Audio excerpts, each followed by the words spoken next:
నల్గొండలోని తెలంగాణ కాలనీలో దారుణం జరిగింది. ఒకే ఇంట్లో నలుగురిని దుండగులు హత్య చేశారు. మృతుల్లో 2 మహిళలు 2 పురుషులు ఉన్నారు. 5 రోజుల క్రితమే చనిపోయి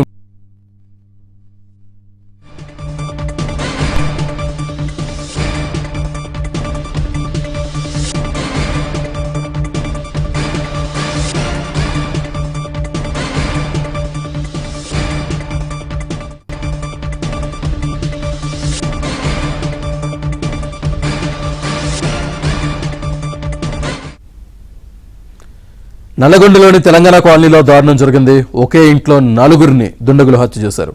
మృతుల్లో 2 మహిళలు 2 పురుషులు ఉన్నారు. 5 రోజుల క్రితమే చనిపోయి ఉంటారని అనుమానిస్తున్నారు. మృతుల్లో 2ని గుర్తించారు.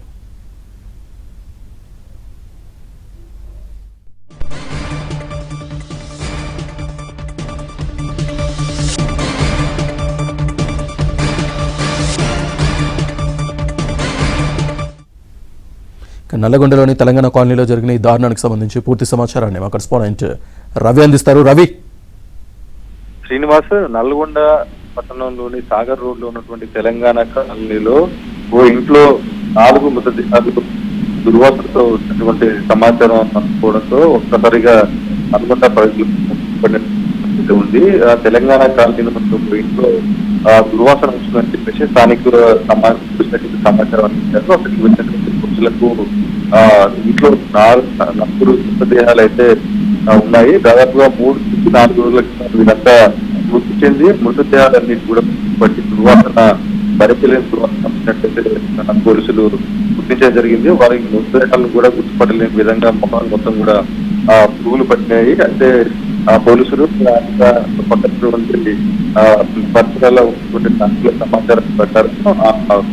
మృతులతో మహమ్మద్ సుల్తాన్ ప్రకాశం బజార్ బ్యాగుల షాప్ వేస్తారు. అలాగే అతని భార్య హసీనా ప్రైవేట్ స్కూల్లో టీచర్ గా పనిచేస్తుంది. కుమారుడు ముజమ్మిల్, కూతురు 7th క్లాస్ కూతురు, మొత్తం 4 మృతదేహాలుగా ఉన్నట్లయితే పోలీసులు ప్రాథమికంగా అంచనా కూర్చారు. అయితే వీళ్ళు మొదటగా హత్య చేసుకున్నారా లేదా హత్య చేసుకున్నారని చెప్పేసి అయితే కొంత అనుమానం అయితే అవసరం జరిగింది. అయితే ప్రతి రోజు కూడా ఇంట్లో ఘటన జరుగుతున్నటువంటి అరుపులు వినపడ్డాయని ఇంటి పక్కన వాళ్ళకి చెప్పడం జరిగింది పోలీసులకు. ఈ క్రమంలోనే 3 రోజులకి శుక్రవారం స్కూల్ నుంచి తర్వాత ఇంట్లో బాగా అరుపులు కూడా వినపడ్డాయని చెప్పేసి అయితే స్థానికులు పోలీసులకు సమాచారం అందించడం జరిగింది. ఈ క్రమంలోనే మొదటగా కూడా కొడుకు అయితే మహమ్మద్ సుల్తాన్కి 2వ వివాహం జరిగింది. మొదటి భార్య అతనికి సంబంధించి మొదటి భార్య కుమారుడు ఉన్నారు. 2వ వివాహం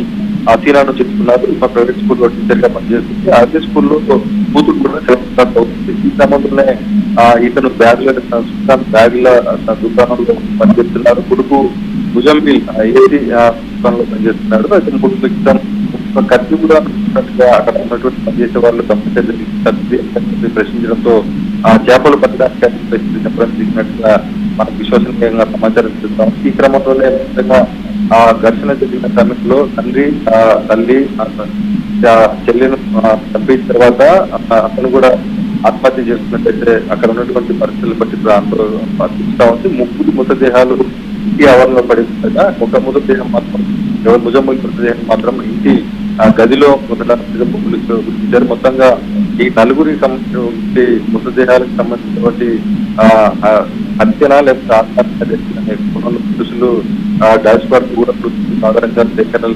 సేకరిస్తున్నారు. వివరాలకు సంబంధించి వెల్లడిస్తామని చరిత్ర కూడా వెల్లడించడం జరిగింది. మొత్తంగా నల్గొండలో జరిగినటువంటి ఈ ఉదంతం పట్టణ వాసులకు బతుకు కూడా థ్యాంక్ యూ.